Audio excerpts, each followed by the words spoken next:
మీరు అనుకున్నట్టుగా మాకు రాజ్యాంగబద్ధంగా 42% రిజర్వేషన్ మాకు కావాలి. మరి ఇంకో మాట చెప్తున్నా, బిల్లులో మీరేది చెప్పినో ముస్లిం అని మరి పెట్టినరా? మరి ముస్లిం పెట్టలేదా? 56% ఉన్నటువంటి జనాభాని మరి మాకు హక్కులు కల్పిస్తా అంటున్నాం. రాజ్యాంగబద్ధంగా 56% ఉన్నాం, 42% రిజర్వేషన్ ఇస్తా అని చెప్పినాం. అందులో మరి ఎవరు తగ్గిస్తాం? మా ఫారాన్ని తగ్గిస్తావా? మా గౌడాన్ని తగ్గిస్తావా? మా ఉడ్రాన్ని తగ్గిస్తావా? ఎవరు తగ్గిస్తామో చెప్పాలి. మరి ముస్లిం ఉండాలి కావాలా ఆ బిల్లులో? మరి ముస్లింలు చెప్పండి, మేము కాదట్లేము. మరి వాళ్ళకి ఇచ్చే వాటంతా ఏం చెప్పట్లేదు, ఎక్కడ గ్రామాల లెక్కలు చెప్పట్లేదు.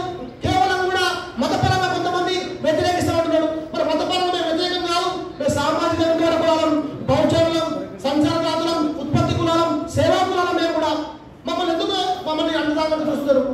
మేము చూస్తున్న వాస్తవాలు కూడా మరి ఇలా వడ్డనలు కానీ అదేవిధంగా పూసలు కానీ చాలా నాయకత్వంలో అందరూ కూడా దేశవ్యాప్తంగా మేము కూడా పనిచేస్తామని చెప్పే పరిస్థితి ఉన్నది.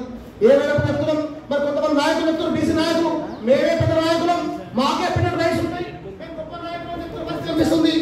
మరి నిజమే మీ నాయకులు మేమే, మరి మీ నాయకత్వంలో మరి ఎందుకు మేము ముందు ఎందుకు మీరు పనిచేయడం విషయాన్ని తెలుసుకోవాలి.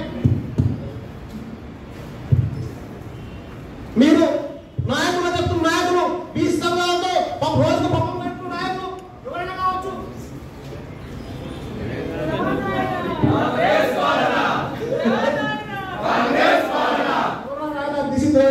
వాస్తవాలు కూడా సరే ఏదైనప్పుడు కూడా ప్రజా సంఘాల్లో ఉన్న నాయకులు కావచ్చు, బీసీ ఉద్యమ నాయకులు కావచ్చు, మరి మీరు పప్పం కోసం మాట్లాడుతున్నా, ప్రజాస్వామ్యబద్ధంగా బీసీ హక్కుల కోసం మాట్లాడుతున్నా మాట్లాడుకోవాలి.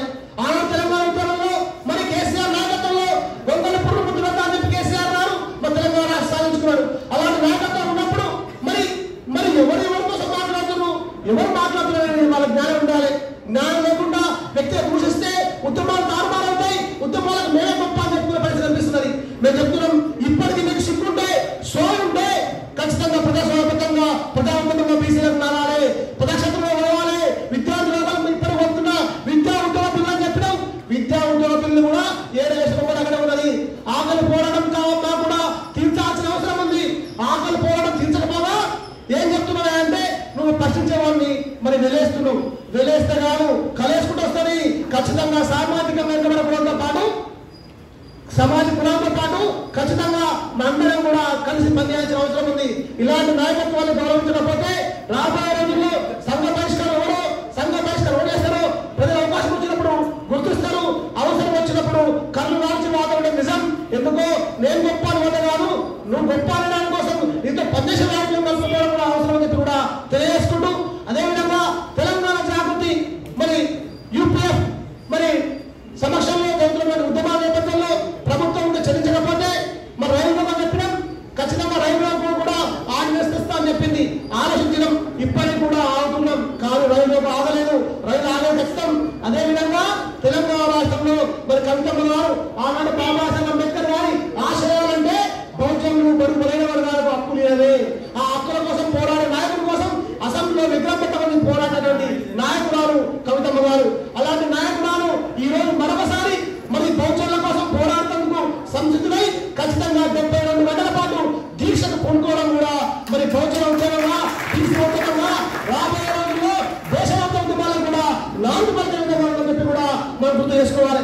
ఇలాంటి అవకాశాలు ఏమొచ్చినా రాబోయే రోజుల్లో విద్యార్థులు ఉద్యోగులు అందరూ కూడా ఆనాడు తెలంగాణ ఉద్యమంలో ఎట్లా పనిచేసినో అదే విధంగా భాగస్వాములు బీసీ ఉద్యమాన్ని బహుజన ఉద్యమాన్ని నడచకపోతే మరి ఇప్పుడు మోసపోతున్నాం. 75 సంవత్సరాలుగా మనం మోసపోతున్నాం. ఇక మోసపోయేది లేదు, గోసపోయేది లేదు. వారి ఘోషణలో మాత్రం వాస్తవాలు చెప్పుకుంటుకోవాలి.